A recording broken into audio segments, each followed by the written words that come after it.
Renaissance artist. My first Renaissance artist was Jan van Eyck. And here's a painting he painted in 1426 to 1429 called the Ghent Altarpiece of Virgin Mary. Jan van Eyck's painting style focused on the impressively high degree of realism he achieved before there was an unattained in the art of painting. It is to be known that Catholic religion was very well practiced during the age of the Renaissance. All throughout history, we can see where religion has influenced the daily lives of people. These artists in the time period where the Catholic Church became more prominent began to portray their appreciation on their artwork. The church would pay artists to come and paint wonderful masterpieces on their walls, roofs, have them make sculptures, or even have them paint on easels. This painting of the Virgin Mary is very controversial into modern day, of how real she looks, that her face is blank and that she's reading a book, that she has a crown on, the wonderful things that are going on around her, the amount of color pop that was given into this painting that Jan van Eyck did. My next artist is Michelangelo. Michelangelo was without doubt one of the most inspirational and talented artists in modern history. His artwork is so profound that we study, depict, and admire it to this day. People travel from all over the world to look at his artwork. He is best known for his artwork, of course, but he is a very knowledgeable man. One quote I recently found by him that made me think about the outlook on life and our futures is that genius is internal patience. Michelangelo can be best recognized by his paintings on the roofs and the walls of the Sistine Chapel. While he painted on the roof, it only took him 4 years to finish this gigantic masterpiece. You can view the roof of the Sistine Chapels located in Vatican City.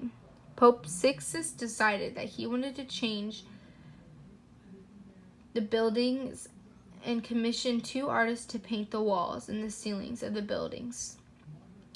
In the time of the paintings, the walls and the ceilings were only blue with stars on them.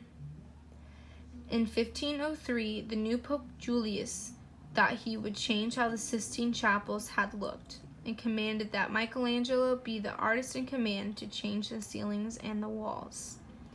And this time, Michelangelo only considered himself to be a sculpturist.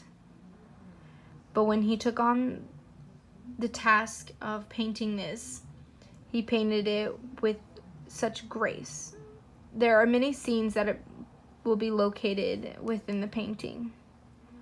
Michelangelo depicted 9 scenes from Genesis, including the separation of light from darkness at the altar end of the chapel to the drunkenness of Noah at the other end. The most famous panels are the creation of Adam and the fall of man and the expulsion from paradise. Images of prophets and pagan cibus surrounded the panels and twistings, and originally controversial male nudes decorated the corners. Although his artwork is thousands of years old, it is still a modern-day phenomenon that brings thousands of tourists to visit the beautiful city. As I zoom in, you can see that in the middle, that is the creation of Noah. The creation of Adam, that is directly in the middle. And then when you go out to the other ends, all the way to the walls, you can notice that the other scenes that were talked about. And it's just the amount of color and the patience, and that took him 4 years to do this. And it's such an amazing masterpiece that people to this day still visit to view. My next is Sofinsba Angulosa. When thinking about Renaissance and great artists, we think about famous artists such as Michelangelo or Da Vinci, but we don't think about very many women artists such as Sofinsba. Sofinsba was a woman artist. She was best known for succeeding in the drawing and coloring of her nature drawings. One of her best known paintings is the one that she named The Chess Game. It is a portrait of her and her sisters playing a game of chess outside. Not only was being a woman artist a difficult time for someone in this period, it meant that it was going to be very hard for her to find someone to teach her. I believe that she is a staple for women because in this time period, not only were men the only people who would rise up and make a name for themselves, but she had to be taught by men. Her classmates were men, and the people she would end up working alongside were also men.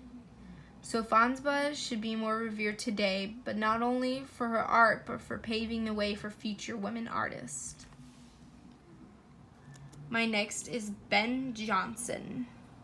Ben Jonson wasn't an artist or a sculpturist. He was a poet. He took part in the revolutionary time period where people were getting praised for being part in the colorful age. He is regarded as one of the most major dramaticists and poets of the 17th century.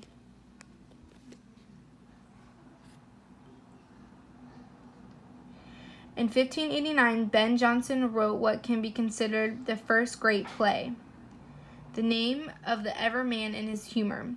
William Shakespeare, before he became the profound playwright himself, played the lead role of his play.